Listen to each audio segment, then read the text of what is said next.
So, welcome everybody to the second session of Women in AI Canada Hackathon 2023.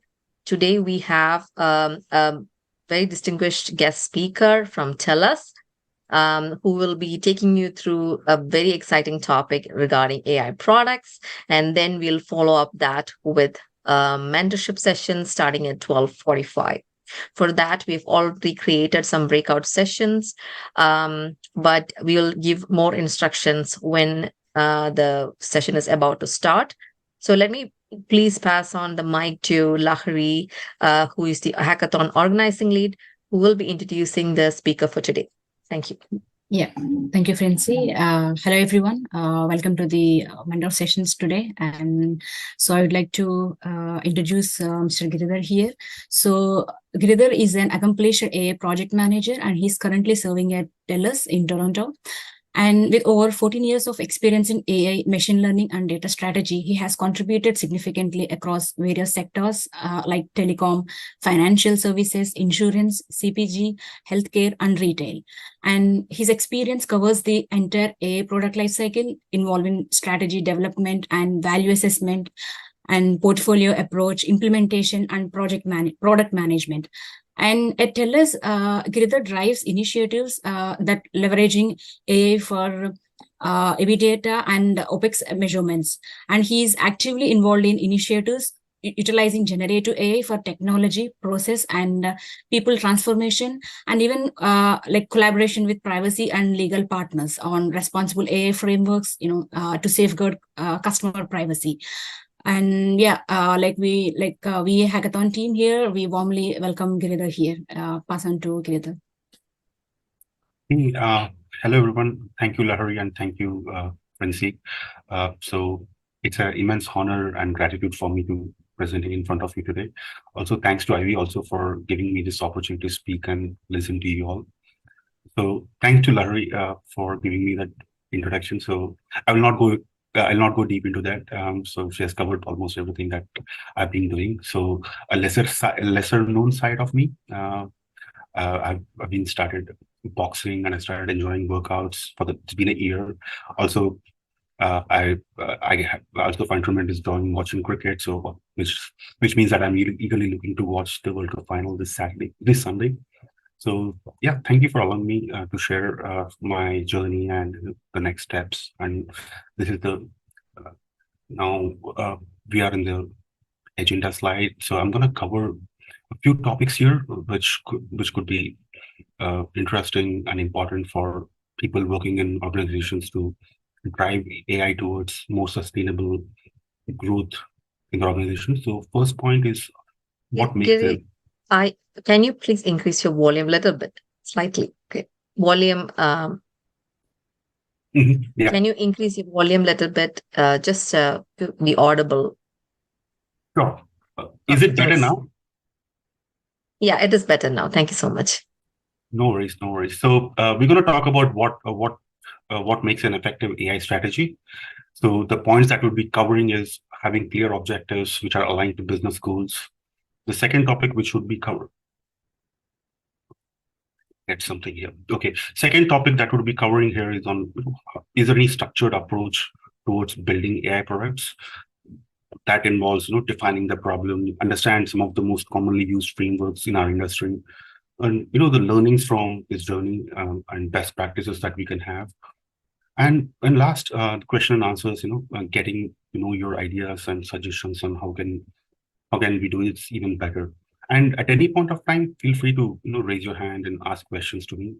I request to make this more interactive rather than me being a monologue speaker here.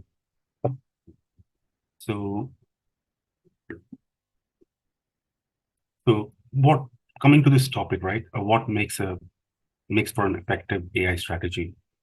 The first and foremost is I believe it should be aligned with business goals. So what I request is visualize your organization or enterprise as a decision-making factory. Every choice made within it serves as a building block, propelling the company towards its objectives. An effective AI strategy acts like a specialized tool in this factory, improving and streamlining these decisions, just as a well-oiled machine operates seamlessly. So it's crucial that our AI strategy should be aligned with the business goals of the or the larger business goals of our organization. Second, it's also to prioritize responsible AI practices while we think about going ahead with our AI strategy. This broadly involves ensuring fairness, transparency, accountability, and privacy in our AI applications. It's not just about what AI can do for us, it's about doing it in an ethical and a responsible manner. And the last point is it has to be actionable. And what I mean is actionable, it has to be collaboration is a key. We can't, this data science team can at most build an algorithm, but we need other team support to help scale the algorithm, action it. So collaboration among teams such as business, IT, cloud, legal, privacy, everything becomes a key here. By fostering collaboration, we ensure that everyone understands and contributes to our AI strategy, and and also having that effective communication to help the collaboration. And also a point to keep in mind is optimizing our resources, whether it could be cloud, infrastructure, computation, or skilled human resources. It's about making the best use of what we have to make our AI strategies actionable and feasible within our organizational constraints. So our effective AI strategy kind of my own experiences hinges on these principles on aligning with business, being responsible, and making it actionable. Let's move on to the next slide. This framework is just an illustration.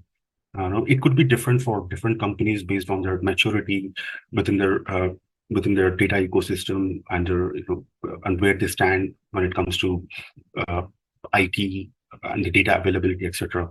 This framework is trying to assess the feasibility and estimated return for proposed solutions. It's crucial, as I said, it's crucial to note that these components outlined here provide a structure, and weightage and significance of each element can differ based on individual or company circumstances. So let's break it down. The first thing, how do we drive meaningful change? So driving meaningful change involves how does the proposed solution contributes to organizational financial outcomes? The question that I have to ask to myself, right? Is it helping drive higher revenue? On the second one, is it also helping to transform key business functions, creating more efficiencies in a way that we could be measured through operational expenditure? Yeah.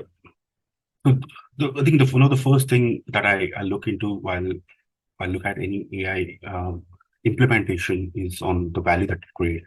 Also, while we go about it, also keeping in mind the scalability and reliability of the products that we build, because these are not just built for analytical value. As it matures, it has to serve the operational value of integrating with the business. So assessing what's the proposed solution, technical challenges it might get into.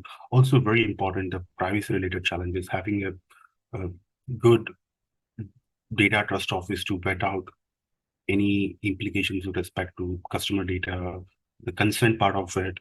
All this would really help in assessing how viable the AI products is, and also think about how we can reuse these products. It may be a little early for us in this time, but thinking about while we pivot from, let's say, product-centric marketing to a customer-centric marketing, how much of this could be reused while we, as an organization, that we evolve in different strategies. Also, last. Finding time, finding the right time, optimizing time to transformation, also assessing how stakeholders are prepared for these anticipated changes, and also finding how much time it takes, because time would be a critical factor. Whether are we looking at multi-year transformation program or a quick agile win over iterative agile wins over a period of next 6 months? That would help us in assessing the business value as well as the feasibility of particular AI transformation. Any questions before I get into an example to help this walk through? So far, there are no questions, Giri, but Yeah. we can maybe ask the participants to post their questions in the chat, and we can take the questions towards the end. Thank you. Yeah, I'm just walking through a very hypothetical example, very oversimplified, but it kind of gives a good context on the actual challenges one may face in working in a real life scenario in an organization. Let's say a company, it has 100 customers now.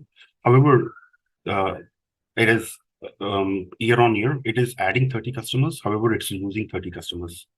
So net, it's experiencing almost zero net growth because of the impact of churn.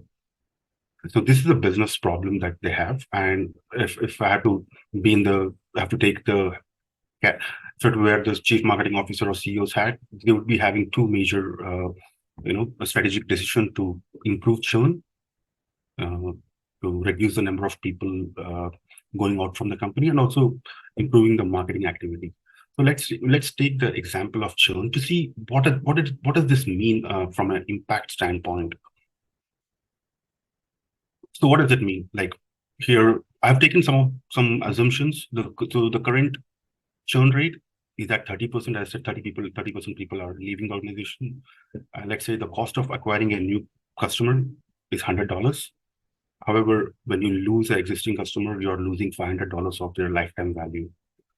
So with this implication, what is happening right now for the company is that they are losing $15,000 in revenue because $500 of customer lifetime value for 30 people. And they have to spend $3,000 to acquire another 30 customers. So they're looking at an impact of $18,000 to begin with. As a financial impact of what's happening right now with respect to 30% of them moving away to a different company. So what does that mean from an AI standpoint? How do I look at it? So I'll start with looking at making some ballpark estimations on the impact of AI could drive. As I said, these are all examples. So let's say, how about looking at 10% reduction in churn looks like? 10% reduction in churn means 3 customers.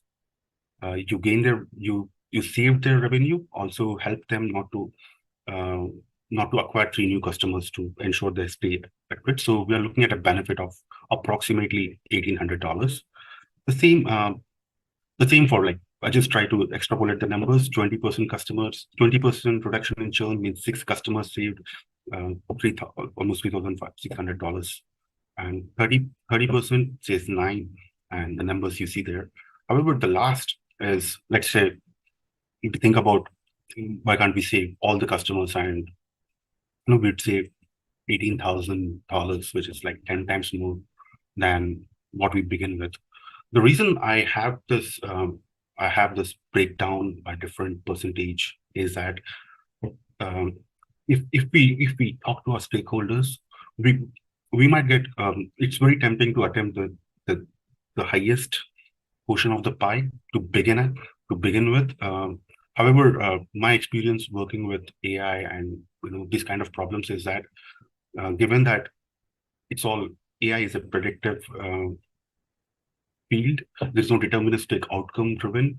Also, the fact that AI classifiers are real-time working in the practical life, they're not 100% accurate. So also there are practical implications when we start with the highest possible ROI on the AI product.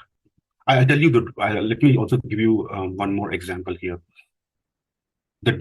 Probably the things that were not maybe overlooked at that stage, then when we are doing the ideation, is also the impact of driving that change. For example, let's say we begin with the highest possible ROI, and marketing team decides to launch a retention campaign, and they offer $200 discount to each of those high risky people to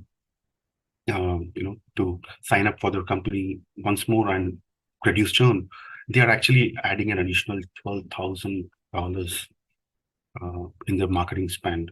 So this has to be accounted for while we look at how do we approach AI products and the ROI associated with it. So ideally, I would suggest you to start with a smaller use case, smaller benchmark to begin with, and see the benefit and align that benefit with the cost that you're incurring, and gradually iterate and build on that.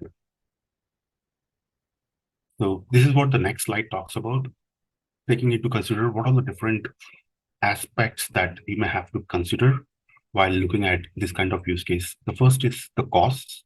The costs involved the development costs, the operating costs. It could be cloud, the resourcing, the software that we need to use, the maintenance ongoing. Also, the one that I was mentioning here is the marketing cost for this particular example.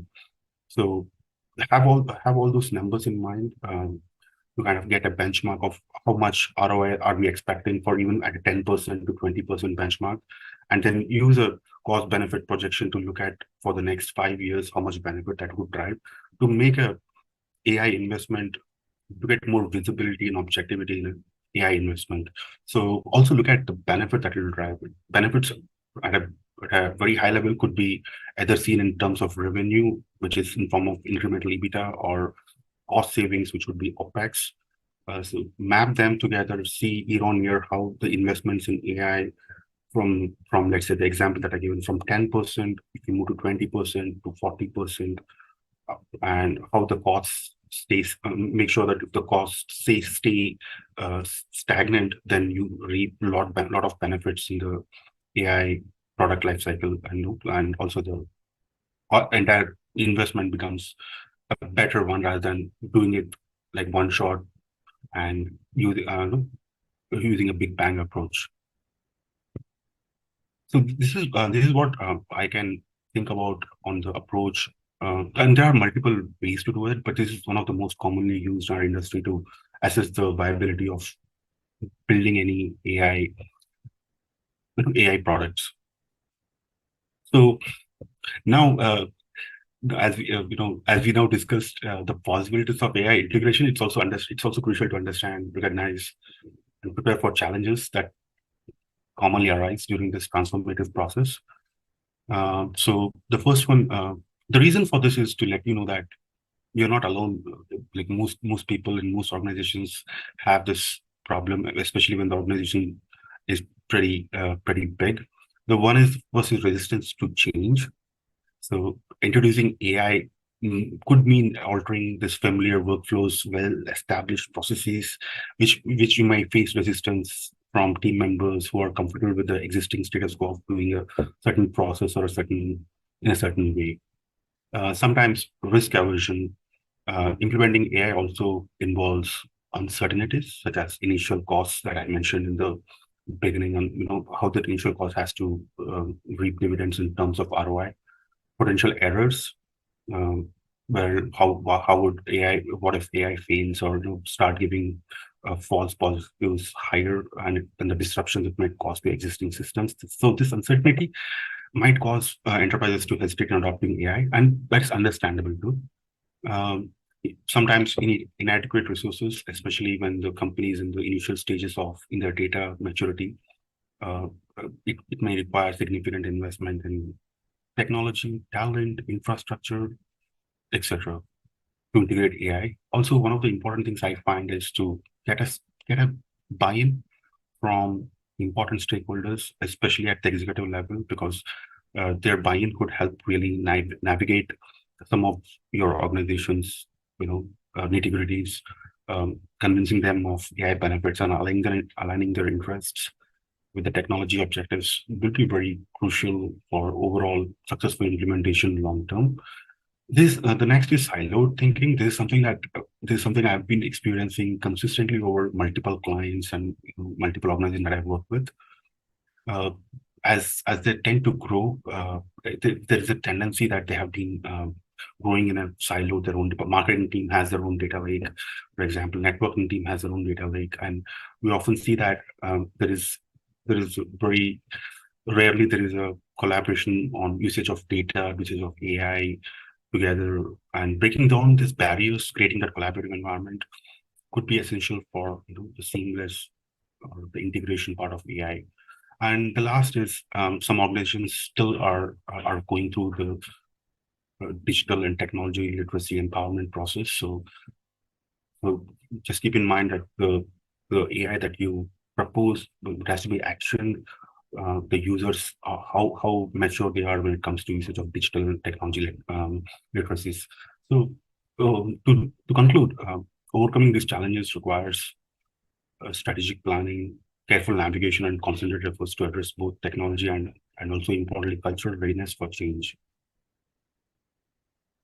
So now that we identified the challenges we face in our AI journey, let's also explore some strategies that could overcome these hurdles, which I found it to be very successful, and it's helping me a lot in my day-to-day work at TELUS. Is the first is cross-functional collaboration. There will be some resistance. There will be, as I said, status quo. There will be a lot of status quo too. To combat that and ensure alignment, involving stakeholders and making them, equitable stakeholders in this process is a key. This collaboration, ensures that AI initiatives are in sync with their own broader organizational goals, too, whether it's siloed or max size to begin with. Second is having a clear priorities and purpose. Focusing on outcomes rather than on output would help. Structuring your AI case in saying that it will drive. For an example, it will help me to reduce 80% of the frauds that we have seen in the current thing. Instead of saying I'll build a model with 5x left over, over the control group. Also, the one is one I find is one thing that is working here is having a tight loose empowerment. What I mean by that is having a structured framework which also allows autonomy for other teams to make decisions, especially when you're working with marketing team, campaign teams, security operations. So having an overall framework where how would their work aligns in getting the outcome that you are looking for, and also giving that autonomy, saying that even you can choose your own test group, you can choose your own control group, do your own A/B testing, and you choose your own variables, and that would allow an independent assessment of what you are doing. Also allows them to make their own decisions and create more empowerment within them.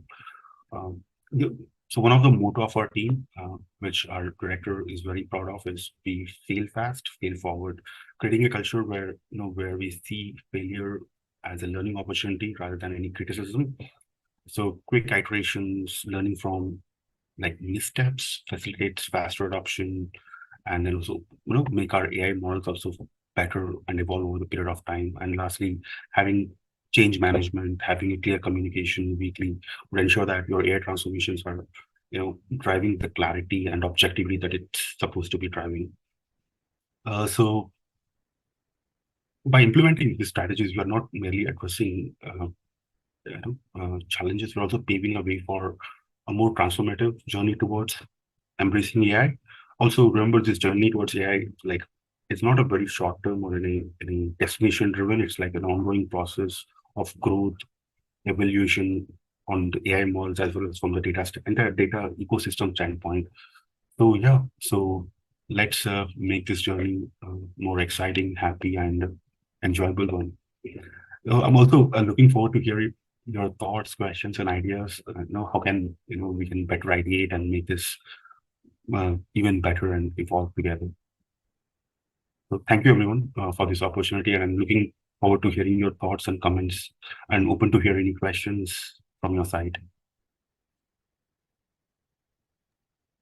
Thank you, Giridhar. Thank you so much. That's really very insightful talk and presentation about, I would like to address quick key points what you have shared. So, about the, from vision to practical AI solutions. So you have clearly emphasized the importance of transforming, the visionary AI ideas into practical applications. That would be really helpful to the people here. And you really focused on aligning AI innovations with actual business and user needs, and ensuring these technologies are not just about advancing or but also applicable and relevant. This is particularly enlightening, I would say. And you have shared about managing the AI product life cycle and addressing few key challenges that one might encounter. And these insights into managing these life cycle from concept to implementation were really informative, I would say. And at last, I really we got lots of information about preparing for the future and overcoming obstacles as well. So I would like to thanks a lot for sharing your wisdom here. And yeah, over to you, Francie. And like we encourage like everyone to have your questions here. So yeah, I think We have a couple of questions. Maybe we can take them right now. Tahari, in the chat, Malumer has asked a question about scalability. Okay, yeah, I just saw. So the question is, do you need to know that there is definitely existing data beyond your existing data set in order for something to be considered scalable? If I understand the question, like, do I think there is any other augmented data that I can use to make my AI journey more scalable? The broader answer is yes, because often when I understand what's an AI model or machine learning model is supposed to do, it's a reflection of, it has to be as close as a reflection of reality as possible. Often, although we have started our data journey, but I think most companies are still in that process where they're still not 100% acquiring all the customer journey data points, all the audit timestamps.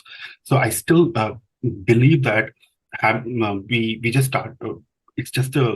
We're just scratching the surface when it comes to AI with the kind of data that we have, and additional data, more granular data, and higher snapshots, especially data. Also looking at external data to augment would really make the product scalable in a vertical way, where it would start giving more and more ROI for that business case itself. I hope it answered the question. Yeah. So yeah, Malumir, I hope he answered your question. So if you have any extended questions, please feel free to drop your question here. And we have next question from Nida, and she was asking about, as a project manager, how would you deal with these stakeholders frequently challenging AI initiatives?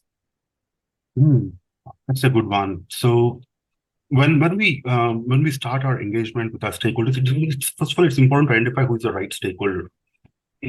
Sometimes you have stakeholders who may have opinions, but not necessarily the right takes on how the product should go ahead. So as I said, aligning with the right stakeholders and having that business case in mind, which is impacting the ROI when it comes to increase the revenue through any customer, any model at the end of the day has to impact some of the financial metrics that we are looking for. Having that business case at a high level to begin with would kind of solve many of those frequently changing stakeholders' opinions, because once you have that, then it's about whether your accuracy is higher or a little lower. You're looking at some delta variance in your outcome, which could be iteratively worked upon. But getting that initial structure on what are we trying to achieve, what are the costs that we're looking at for probably 2 years from 2 years, these are the costs that we are investing in AI for people. And let's say the minimum ROI that we can expect in the example that I've shown, let's say 10%. So 10% would still be driving 20% benefit on this business case. If we can establish that, then probably everything would fall down easily, and it becomes more and more like not a business problem, more like an AI problem. An AI problem, as I said, could be solved with fine tuning, model validation, all this, and that's an easier space to be in, rather than looking at whether they really want to invest in AI, hire people, and get to cloud and all. So I would first I would suggest you to work on the higher level, getting those ballpark numbers. Not necessarily you have to make it crystal clear, but having that ballpark high level estimates on ROI would kind of get clarity, and then those ROIs would drive your model metrics, or what's your desired model, what's a minimum accuracy I expect from the model to make it viable. In that scenario, you have the objectivity driven through model metrics, makes things easier. Yeah.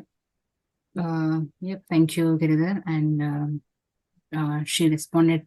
It helps a lot for her. And we have the next question from Nayara. And the question is, what are the critical features of a MVP that we should prioritize for a hackathon presentation to demonstrate the core functionality and potential impact for our project? Yeah. So if I look at MVP, the purpose of MVP is to first demonstrate a value from a particular AI use case. So uh, sometimes we get into the output side of things, right? Like whether it should be API driven or whether it should be a batch, whether how should it integrate with Salesforce. So especially for AI projects, I know integration usability is very important. But when I say MVP, is the data is the variance in data explaining the variance in the outcome? That is probably the most critical MVP. If you can even do it with whatever data that we have, and we prove that data is explaining the outcome, then that MVP for me is successful, and that criteria to even go into next steps and to scale the data and to get a different buy-ins from other stakeholders should be an easier one. But just keep in mind the value that data, the variance and the value the data would drive. And also, while we also look, it's also very important to look at every sector is different, every business or use case is different. Look at the impact of false positives to, or all the confusion metrics. Like, what is the observed rate?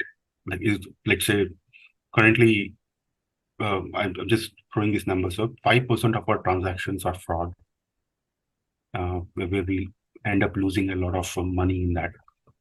So 95% of the transactions are not fraud. If I'm building something, at what my bare minimum accuracy that I expect is 95%, because that is the current observed rate of non-fraud transactions. That gives a benchmark for me to begin with. At an MVP level, am I even better at 95%? If not, then probably the data is not a worthy AI pursuit, in my opinion. So if it is more than 95% accuracy that you're getting in the first iteration of MVP, then it starts making sense to add more features, data, and think about integration and make it iterative exercise. Yeah. I hope Nara answered your question. Yeah. Thank you, Giridhar, for addressing these questions. So far, these are the questions we have. Yes, Francie, we don't have any questions yet. If anybody has a question I would like to ask live, we have enabled voice as well. So you're welcome to ask any questions if you have it. We may wait for like a couple of minutes before we move into the next mentor session, which will start at 12:45.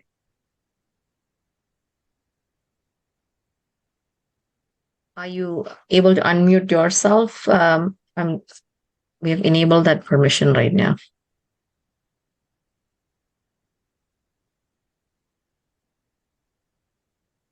Okay. Let's see.